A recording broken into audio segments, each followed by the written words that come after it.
આજે આપણે શ્રીમદ ભગવદ્ ગીતાના અધ્યાય 4 જ્ઞાનકર્મ સંન્યાસ યોગનો ત્રીજો શ્લોક જોઈશું. ગઈકાલે ભગવાને જ્ઞાન લુપ્ત થવાનું કારણ જણાવ્યું હતું અને આજે તેઓ અર્જુનને એ પરમ રહસ્ય કહે છે કે શા માટે તેમણે આ મહાન જ્ઞાન આપવા માટે માત્ર અર્જુનની જ પસંદગી કરી. નમસ્કાર મિત્રો, ડિજિટલ કી શ્રેણીમાં આપનું સ્વાગત છે. ગઈકાલે અધ્યાય 4ના બીજા શ્લોકમાં આપણે જોયું કે પરંપરાથી પ્રાપ્ત થયેલો આ શ્રેષ્ઠ રાજયોગ મહાન સમયના પ્રવાહમાં પૃથ્વી પરથી લુપ્ત થઈ ગયો હતો. આજે આપણે જોઈશું અધ્યાય 4 શ્લોક 3, જેમાં ભગવાન શ્રીકૃષ્ણ અર્જુન સામે પોતાના હૃદયના દ્વાર ખોલે છે. ભગવાન કહે છે કે અર્જુન, એ જ પુરાતન પરમ ગુહ્ય જ્ઞાન આજે હું તને ફરીથી એટલા માટે કહી રહ્યો છું કારણ કે તારા જેવો શ્રેષ્ઠ મિત્ર અને ભક્ત આ જગતમાં બીજો કોઈ નથી. 1. સંપૂર્ણ સંસ્કૃત શ્લોક. સ એવાયમ મયા તેડદ્ય યોગઃ પ્રોક્તઃ પુરાતનઃ ભક્તોડસી મે સખા ચેતી રહસ્યમ યેતદુત્તમમ 3. 2. સરળ ગુજરાતી અર્થ. શ્રી ભગવાન બોલ્યા, એ જ આ પુરાતન પ્રાચીન યોગ, સહ એવ આયમ પુરાતનઃ યોગઃ. આજે મેં તને સંભળાવ્યો છે, મયા તે અદ્ય પ્રોક્તઃ, કારણ કે તું મારો ભક્ત છે અને સખા મિત્ર પણ છે. ભક્તઃ અસી મે સખા ચ ઇતિ, અને આ યોગ નિશ્ચિતપણે અત્યંત ઉત્તમ રહસ્યમ હિ એતદુત્તમમ છે. 3 અને 4 પ્રશ્નો અને તેના ઉત્તરો. 1. ભગવાન અર્જુનને કયો યોગ કહી રહ્યા છે? જવાબ: પુરાતનઃ યોગઃ, એ જ પ્રાચીન સનાતન યોગ જે લાખો વર્ષો પહેલા સૂર્યદેવને કહ્યો હતો. 2. ભગવાને અર્જુનને ગીતાનો ઉપદેશ આપવા માટેના કયા 2 મુખ્ય કારણો આપ્યા? જવાબ: ભક્તોડસી મે, તું મારો ભક્ત છે, અને સખા ચ, તું મારો પરમ મિત્ર છે. 3. આ શ્લોક મુજબ ગીતાના જ્ઞાનનું સ્વરૂપ કેવું છે? જવાબ: રહસ્યમ હેતદુત્તમમ, તે આ સંસારનું સૌથી ઉત્તમ અને પવિત્ર રહસ્ય છે. 4.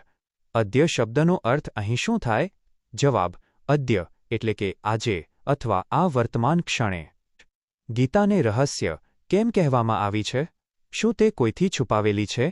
જવાબ: ના, ગીતા ખુલ્લી છે, પણ જ્યાં સુધી હૃદયમાં પ્રેમ અને શ્રદ્ધા ન હોય ત્યાં સુધી તેનો સાચો ગૂઢ અર્થ સમજાતો નથી, તેથી તે રહસ્ય સમાન છે. 6. ભગવાન અને અર્જુન વચ્ચે કેવો સંબંધ હતો? જવાબ: તેઓ માત્ર ભગવાન જીવ નહોતા, પણ પરમ સ્નેહી મિત્રો, સખા અને અનન્ય પ્રેમ ધરાવતા ભક્ત ભગવાન હતા. 7. આ શ્લોક સાધકની લાયકાત વિશે શું શીખવે છે? જવાબ: કે ઊંડું આધ્યાત્મિક જ્ઞાન મેળવવા માટે બુદ્ધિ ચતુર હોવી જરૂરી નથી, પણ હૃદયમાં સમર્પણ અને ભક્તિભાવ હોવો અનિવાર્ય છે. 8. પ્રોક્તઃનો અર્થ શું થાય? જવાબ: કહેવામાં આવ્યો, પ્રગટ કરવામાં આવ્યો અથવા ઉપદેશાયો. 9. આ શ્લોકથી આપણને શું પ્રેરણા મળે છે? જવાબ: કે જો આપણે પણ ભગવાનના ભક્ત કે સખા બની જઈએ તો ગીતાના બધા રહસ્યો આપણી સામે પણ પ્રગટ થઈ શકે છે. 10. આ શ્લોક કયા અધ્યાયનો છે? જવાબ: ચોથા અધ્યાયનો 3જો શ્લોક. 5.